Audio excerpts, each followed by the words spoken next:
Welcome to கல்வி நம் கையில். இந்த வீடியோல நம்ம மாணவர் தரநிலை அறிக்கை இந்த டேம் 1க்குரிய ரிப்போர்ட் கார்டு எப்படி எழுதுறதுன்னு பார்க்க போறோம். ஸோ ஃபர்ஸ்ட் ஸ்டூடெண்ட்ஸோட டீடைல்ஸ் நம்ம இங்க எழுதிக்க போறோம்.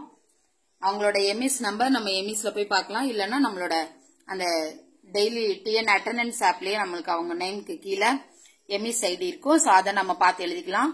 இங்க அவங்களோட போட்டோ ஒட்டிக்கணும். அடுத்து இங்க எனக்கு பிடித்தவை. சோ இதுல வந்து அந்த ஸ்டூடெண்ட்ஸ்க்கு என்னென்ன பிடிக்கும்னு கேட்டு நம்ம டிக் போடணும். சோ நம்ம முதல்ல இதை அவனுக்கு எக்ஸ்பிளைன் பண்ணிட்டு அவனுக்கு என்னென்ன பிடிக்கும்னு சொல்லிடுவான். தென் அவன் என்ன ஆக போறான்னு கேட்டு நம்ம இங்க எழுதிக்கலாம். சோ ஃபர்ஸ்ட் பேஜ் முடிச்சாச்சு. அடுத்து செகண்ட் பேஜ் பார்க்கலாம். சோ இந்த திறன்கள்ல கேட்டல் பேசுதல்ல அவங்க எந்த கிரேட்ல இருக்காங்க, பொருள் புரிந்து படித்தல், எழுதுதல், இது மூணுலயும் அவங்களுக்கு வந்து ஏபிசி 3 கிரேட் நம்ம கொடுக்கணும். சோ 3 ஸ்டார்னா ஏ, 2 ஸ்டார்னா பி, 1 ஸ்டார்னா சி. சோ இப்ப இது ஒவ்வொன்றுக்கும் அந்த ஏபிசி கேடர் நான் இப்ப சொல்லிடுறேன். சோ ஃபர்ஸ்ட்ல இருக்கிற அந்த கேட்டல் அல்லது பேசுதல் அதுக்குரிய கிரேட் வந்து என்ன அப்படின்னா, கேட்டு புரிந்து எளிய நடையில விடை சொன்னாங்கன்னா அது வந்து ஏ. கேட்டு புரிந்து விடை சொன்னாங்க, எளிய நடையில இல்லாம கேட்டு புரியுறது, இது 2 மட்டும் இருந்தா அது பி. கேட்டு சும்மா சாதாரணமா பதில் சொன்னாங்கன்னா அது வந்து சி. இங்கிலீஷ்க்கும் அதே தான். அடுத்து செகண்ட் டாபிக் பொருள் புரிந்து படித்தல் இருக்கும் தமிழ்ல. சோ சாதாரணமா படிச்சாங்கன்னா அவங்க சி கிரேடு, படிச்சு புரிஞ்சுக்கிட்டாங்கன்னா அது பி கிரேடு, படிச்சு புரிஞ்சு புதிய சொற்களோட பொருளை யூகிச்சாங்க அப்படின்னா அவங்க ஏ கிரேடு. அடுத்து எழுதுதல். எழுதுதலுமே அதான். சோ 1ல இருந்து 3 ஒரு 3 சென்டென்ஸ் வந்து அவங்களா எழுதுனாங்கன்னா அவங்க சி கிரேடு. அவங்க அந்த எழுதுற சென்டென்ஸே வர்ணிச்சோ இல்ல விவரித்தோ எழுதியிருந்தாங்கன்னா அது வந்து பி கிரேடு. அதே 3 சென்டென்ஸ அவங்க வர்ணித்து விவரித்து சரளமாவும் வேகமாகவும் எழுதுனாங்கன்னா அவங்களுக்கு வந்து ஏ கிரேடு.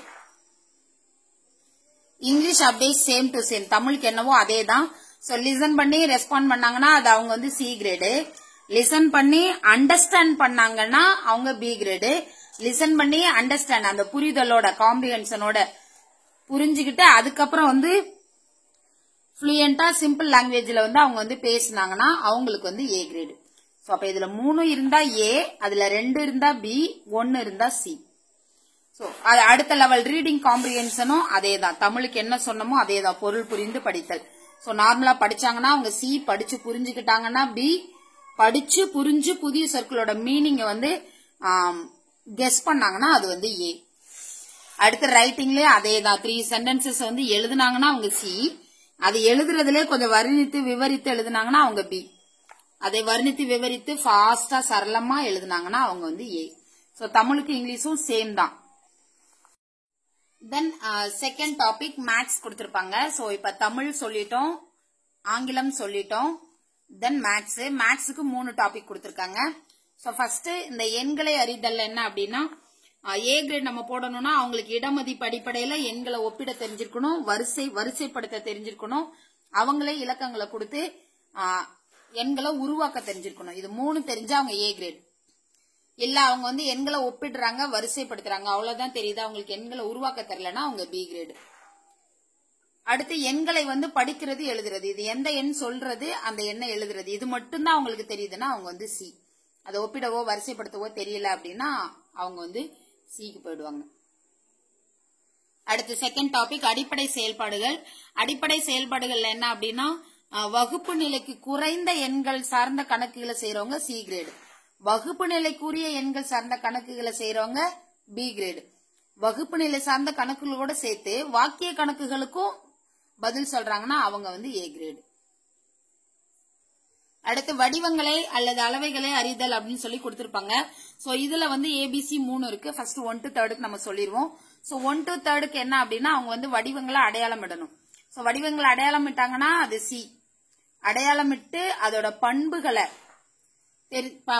பத்தி சொன்னாலோ அடுத்து பொருத்தமான அளவைகளை பயன்படுத்தினாங்களோ அவங்க வந்து பி கிரேட் வந்துருவாங்க. அடுத்து வந்து 2D 3D பத்தி தெரிஞ்சுக்கிட்டவங்க 2D 3D பத்தி சொல்றவங்க, திட்டமற்ற அளவுகளை பயன்படுத்தி அளக்கிறது, இது தெரிஞ்சவங்க வந்து ஏ கிரேடு. அப்ப 2D 3D திட்டமற்ற அளவைகள் அளக்குறவங்க கிரேட் ஏ போயிடுவாங்க. அந்த வடிவங்களோட பண்புகளை தெரிஞ்சிட்டு பொருத்தமான அளவை எதுன்னு கண்டுபிடிச்சாங்கன்னா அது வந்து பி கிரேடு. அவங்க வந்து சும்மா வடிவங்களை அடையாளம் மட்டும் படுத்தினாங்கன்னா அவங்க வந்து சி கிரேடு. இப்ப 4, 5 பொறுத்தளவு ஏ கிரேடுனா அவங்களுக்கு வந்து எல்லாமே தெரிஞ்சிருக்கணும். 2D 3D பத்தி தெரிஞ்சிருக்கணும், சமச்சீர், கோணம், அப்புறம் வகுப்பு நிலை கணக்கு தெரிஞ்சிருக்கணும். அதோட சேர்த்து வாக்கிய கணக்குக்கும் அவங்க வந்து விடை சொல்லணும், சுற்றளவு பரப்பளவும் சொல்லணும். சும்மா 2D 3D மட்டும் தெரிஞ்சிருக்காங்கன்னா அவங்க சி. அது கூட சமச்சீர், கோணம், வகுப்பு நிலை சார்ந்த கணக்கெல்லாம் அவங்களுக்கு தெரிஞ்சிருக்குன்னா அவங்க பி. இதெல்லாம் இது கூட சேர்த்து சுற்றளவு பரப்பளவே வகுப்பு நிலை வாக்கிய கணக்கையும் சேர்த்து இருந்தாங்கன்னா அவங்க ஏ. சோ இப்ப எங்க வாக்கிய கணக்கு தெரிஞ்சிருந்தாலே அவங்களை நம்ம ஏ கிரேட்ல கொடுத்துடணும். அடுத்து சயின்ஸ் பொறுத்தளவு 2 டாபிக். ஒன்னு வந்து தன்னை பற்றி அறிதல், இன்னொன்னு வந்து எளிய அறிவியல் சோதனைகள் அடிப்படையில தீர்வு காணல். 2 டாபிக் கொடுத்திருக்காங்க. சோ தன்னை பற்றி அறிதல்ல வந்து உற்று நோக்கி அதை பத்தி உரையாடி ஒரு முடிவை தேர்ந்தெடுத்து அதை விவரித்தல். பி கிரேட்னா உற்று நோக்கணும், அதை பத்தி பேசணும், அவ்வளவுதான். சி கிரேட்ல இருக்கவங்க உற்று நோக்கம் மட்டும்தான் தெரியுது, அவங்களுக்கு அதை தாண்டி தெரியலன்னா அவங்களுக்கு சி கிரேடு. அடுத்து சோதனை அடிப்படையா அதே தான் கிட்டத்தட்ட. உற்று நோக்கி வினா கேட்டு ஒரு முடிவுக்கு வர்றது வந்து ஏ கிரேடு. 3மே இருக்கணும். உற்று நோக்கி வினா மட்டும் கேக்குறாங்கன்னா அவங்க பி கிரேடு. உற்று நோக்கி அதை பதிவு மட்டும் செய்யறாங்க அப்படின்னா அது வந்து அவங்க வந்து சி கிரேடு. அடுத்து சோசியல், சமூக பண்புகளை வளர்த்தல், வரலாற்றை அறிதல் 2 டாபிக் இருக்கும். சோ சமூக பண்பு வந்து பங்கேற்றல், கருத்தை வெளிப்படுத்தல், பகுத்தாய்ந்து முடிவெடுத்தல். சோ பங்கேற்கணும், கருத்தை வெளிப்படுத்தணும், முடிவெடுக்கணும். இது 3மே இருந்துச்சுன்னா அவங்க ஏ. இதுல பங்கேற்கிறாங்க, கருத்தை வெளிப்படுத்துறாங்க, ஆனா முடிவெடுக்க தெரியலன்னா அவங்க பிக்கு வந்துருவாங்க. இதுல சும்மா பங்கேற்கிறாங்க அப்படின்னா அவங்க வந்து ஏ சி கிரேட் போயிடுவாங்க. அடுத்து வரலாறு வந்து புரிஞ்சுக்கணும், ஒப்பிடணும், தொடர்பு படுத்தணும். இது 3 இருந்துச்சுன்னா அவங்க ஏ. இது 2 மட்டும் இருந்துச்சுன்னா அவங்க பி. இது 1 மட்டும் புரிதல் மட்டும் இருந்துச்சுன்னா அவங்க சி. சோ இப்ப நம்ம கிரேடு பார்த்துட்டோம். அடுத்தது பேஜ் நம்பர் 3. இதுல வந்து கல்வி செயல்பாடுகள் இருக்கு. சோ கல்வி செயல்பாடுகள்னா நம்ம பாடம் சார்ந்து, சோ ஒவ்வொரு பாடத்திலையும் அந்த ஸ்டூடெண்ட் எந்த கற்றல் நிலையில இருக்காங்க, அவங்களோட தரநிலை என்னன்னு கேட்டிருக்காங்க. சோ தரநிலை அப்படிங்கறது நம்ம இப்ப எக்ஸாம் வச்சு FA, B எல்லாத்தையும் ஆட் பண்ணி 100க்கு எவ்வளவுன்னு பார்த்து நம்ம போட்டிருக்க அந்த கிரேடு தான் தரநிலை. சோ இப்ப நம்ம அந்த 100க்கு இந்த கிரேடு போடுறோம்னு சொன்னோம்.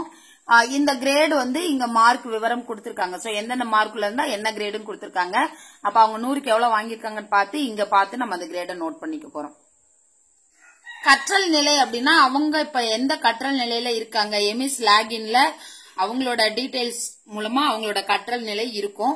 சோ அந்த கற்றல் நிலையை நம்ம பார்த்து எழுதிக்கணும். இப்ப எப்படி அந்த கற்றல் நிலையை பாக்குறதுன்னு நான் உங்களுக்கு சொல்றேன். எமிஸ்ல போயிட்டு அதை பார்த்துட்டு நம்ம அடுத்த டாபிக் வரலாம். ஸோ இப்போ நம்ம வந்து குரோம் ஓப்பன் பண்ணிட்டு குரோம்ல நம்ம எம்எஸ் லாகினை வந்து ஓப்பன் பண்ணணும்.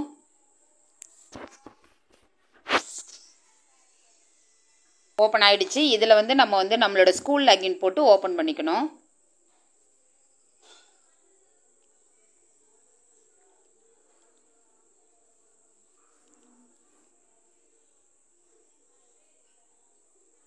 ஸோ நம்ம ஸ்கூல் லாகின் ஓப்பன் பண்ணதுக்கு அப்புறமா இங்கே நம்ம அந்த டீட்டெயில்ஸ்லாம் பார்ப்போம். ஸோ இங்கே இந்த டீட்டெயில்ஸ்லாம் பார்க்குற இந்த காலம் வரும். இந்த காலத்தை நம்ம டச் பண்ணோன்னா இந்த டீட்டெயில்ஸ் வரும். இதில் எண்ணும் எழுத்தும், இந்த எண்ணும் எழுத்தும் இது பண்ணும்போது ரிப்போர்ட் கார்டு வேணுமா, லெவல் ரிப்போர்ட் வேணுமான்னு கேட்டிருக்காங்க. ஸோ நம்ம லெவல் ஃபஸ்ட்டில் இருக்க அந்த லெவல் கிளிக் பண்ணோன்னா அகடாமிக் இயர் கேட்கும். ஸோ இந்த அகடாமிக் இயர் 2025-26. இதில் டேர்ம் 1 வேணுமா, டேர்ம் 2 வேணுமான்னு கேட்குது. ஸோ நம்ம இப்போ டேர்ம் 1 கிளிக் பண்ணோன்னா அந்த ரிப்போர்ட் கார்டு நம்மளுக்கு டவுன்லோட் ஆகிடும். நான் ஏற்கனவே டவுன்லோட் பண்ணதுனால திரும்ப டவுன்லோட் பண்ணவான்னு கேட்குது. ஸோ நம்மளுக்கு எது வேணுமோ அதை டவுன்லோட் பண்ணிவிட்டு அதை வந்து நம்ம ஓப்பன் பண்ணோன்னா நம்ம ஸ்டூடெண்ட்ஸோட டீட்டெயில்ஸ்லாம் அங்கே இருக்கும். ஸோ அவங்க வந்து இப்போ சப்ஜெக்ட் வைஸாக மேலே பார்த்தீங்கன்னா தெரியும், மேத்தமெட்டிக்ஸ், இங்கிலீஷ், தமிழ் இருக்கா. ஸோ இது 3ல் தான் நம்மளுக்கு வந்து இருக்கும். இப்போ பார்த்தீங்கன்னா அவங்களோட கிளாஸ் டீட்டெயில்ஸ் எல்லாம் இங்கே இருக்குது. ஸோ அப்போ அவங்க எந்த லெவல்ல இருக்காங்களோ நம்ம அதை எடுத்துக்கலாம். ஸோ அவங்க கிளாஸ் வந்து 4th ஸ்டாண்டர்ட். இப்போ பார்த்தீங்கன்னா தெரியும் 4th ஸ்டாண்டர்ட். ஆனால் இங்கே வந்து மலர்னு இருக்கு. ஸோ அப்போ அவங்க வந்து என்ன லெவலில் இருக்காங்களோ அது இங்கே காட்டிடும். நம்ம இதை பார்த்து அப்படியே நம்ம எழுதிக்கலாம். இப்போ நம்ம சொன்னது மாதிரி பார்த்து அவங்களோட இப்போ இதில் எமிஸ் லாகின்ல கிரேட் 4ன்னு கொடுத்துருப்பாங்க. ஸோ கிரேட் அரும்பு மொட்டு மலருக்கு அப்புறம் கிரேட் 4 இருக்கும். ஸோ கிரேட் 4 அப்படிங்கிறது 4வதா இருந்தால் 4வதுக்குரிய வகுப்பு நிலை, 5வதா இருந்தால் 5வதுக்குரிய வகுப்பு நிலை. ஸோ நம்ம கிரேட் 4 எழுதினாலும் ஓகே, வகுப்பு நிலை அப்படின்னு எழுதினாலும் ஓகே. ஸோ இந்த மாதிரி அவங்க என்ன கற்றல் நிலையில இருக்காங்களோ அதை எழுதிக்கலாம். அவங்க மொட்டு அரும்பு மலர் எதுல இருக்காங்களோ அதை வந்து நம்ம அப்படியே பார்த்து அதை அப்படியே நோட் பண்ணிக்கலாம். அந்த எம்இஸ்ல என்ன இருக்கோ அதை நம்ம அப்படியே பார்த்து எழுதிக்கலாம். ஸோ ஒரு பாடத்துல வகுப்பு நிலையில இருக்கலாம், ஒன்னுல மலர்ல இருக்கலாம், இன்னொன்னுல அரும்புல இருக்கலாம், இல்ல மொட்டுல இருக்கலாம். நம்ம அவங்க எதுல இருக்காங்களோ அதை பார்த்து அப்படியே எழுதிக்க போறோம். அடுத்த டாபிக், அடுத்தது கல்வி இணை செயல்பாடுகள். இங்க இது எல்லாமே நம்ம வாசிக்க போறோம். அவங்க என்ன கேடர்ல வருவாங்க. ஸோ அவங்க எல்லாத்துலயும் பெஸ்டா இருந்தா 3 ஸ்டாரா இருந்தா A, 2 ஸ்டாரா இருந்தா B, 1 ஸ்டார் இருந்தா C. ஸோ அவங்களுக்கு என்னவோ நம்ம அதை எழுதிக்க போறோம். அடுத்து பேஜ் நம்பர் 4. பேஜ் நம்பர் 4ல அவங்க எவ்வளவு நாள் ஸ்கூலுக்கு வந்திருக்காங்க, டோட்டல் ஒர்க்கிங் டேஸ் எவ்வளவு நம்ம நோட் பண்ணணும். அடுத்து ஆசிரியர் குறிப்பு. ஸோ பர்டிகுலரா அவங்கள பத்தி நம்ம என்ன ஃபீட்பேக் கொடுக்கறோம் அப்படிங்கறத நம்ம எழுதிக்கலாம். ஸோ இப்ப நாங்க நல்லா படிக்கிற ஸ்டூடெண்ட் அப்படிங்கறதுனால நான் மிக நன்றின்னு எழுதியிருக்கேன். இப்ப இந்த பாப்பா வந்து ரெகுலரா பிராக்டிஸ் பண்ணாது. சோ அதனால அதுக்கு அதுல முயற்சி தேவை, கவனம் தேவை, அந்த மாதிரி எழுதிக்கலாம். சோ இப்ப கவனிப்பதுல சரியா முயற்சி, கவனிக்கிறதுல சரியில்லை அப்படின்னா நம்ம கவனிப்பதில் முயற்சி தேவை அப்படின்னு எழுதிக்கலாம். இப்ப இந்த ஸ்டூடெண்ட் பார்த்தா மேக்ஸ்ல மட்டும் கொஞ்சம் பின்னாடி இருப்பான். அதனால நான் அடிப்படை செயல்பாடுகளில் கவனம் தேவைன்னு போட்டிருக்கேன். இந்த ஸ்டூடெண்ட் பாத்தீங்கன்னா அவனோட ஹேண்ட் ரைட்டிங் கொஞ்சம் டல்லா இருக்கும். சோ அதனால அவனுக்கு அதுல கவனம் தேவைன்னு போட்டிருப்பேன். சோ இப்ப 3 சப்ஜெக்ட்லயுமே அவங்க டல்லா இருக்காங்க அப்படின்னா இப்ப நம்ம 3 சப்ஜெக்ட் பத்தியும் இங்க எழுத முடியாது, இடம் இல்ல. சோ அந்த மாதிரி வரும்போது நம்ம வந்து காமனா கவனம் தேவை, முயற்சி தேவை, அந்த மாதிரி நம்ம வந்து நோட் பண்ணிக்கலாம். சோ பசங்களுக்கு என்ன தேவைங்கிறத நம்ம இந்த இடத்துல நோட் பண்ணணும். அவங்கள ஊக்குவிக்கிற மாதிரி இருக்கணும். தென் அதுக்கடுத்து கீழே நம்ம சைன் பண்ணிட்டு HM கையெழுத்து வாங்கிட்டு, இது வந்து பேரண்ட்ஸ்க்குரிய காலம். ஸோ அவங்க பேரண்ட் இதுல டேம் 1க்கு இந்த 3 பாக்ஸ்லயும் அவங்களை வந்து நம்ம ஃபில் பண்ண சொல்லணும். ஸோ அவங்க குழந்தை வீட்டுல என்ன ரொம்ப பிடிச்சி செய்யறது எது, அப்புறம் அவங்க குழந்தைக்கு நம்ம எந்த மாதிரி கைடன்ஸ் டீச்சர்ஸ்ல இருந்து எதிர்பார்க்கறாங்க நீங்க நோட் பண்ண சொல்லணும். இங்க அவங்களோட சிக்னேச்சர். ஸோ அவ்வளவுதான் ரிப்போர்ட் கார்டு. அடுத்த ஒரு வீடியோல நம்ம பார்க்கலாம். தேங்க்யூ.